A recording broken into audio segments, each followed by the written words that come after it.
عارفه الاكس اللي دايما بترجعي له؟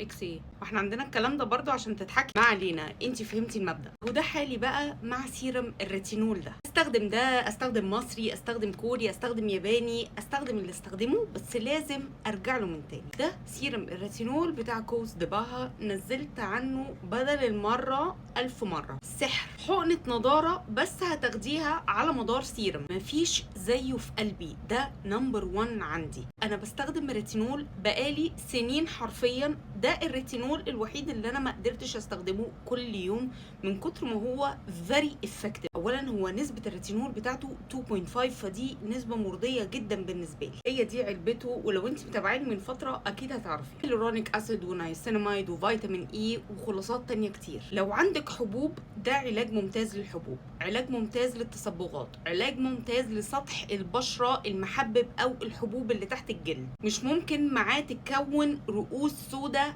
ابدا. لما تيجي تستخدميه استخدميه على رقبتك، استخدميه على كفوف ايدك. نظام رعايه كامل لبشرتك. احلى حاجه فيه ان هو 60 مللي مش 30 مللي. انا الحاجات دي بقى بتاخد قلبي. وطبعا ده لما تيجي تستخدميه هتستخدميه اول اسبوع مره في الاسبوع، وبعد كده مرتين في الاسبوع بالليل، والصبح لازم نستخدم سان بلوك ولازم نرطب كويس. المهم يعني ان انا جاي اقول لك ان ده احسن سيرم ريتينول انا استخدمته لحد دلوقتي.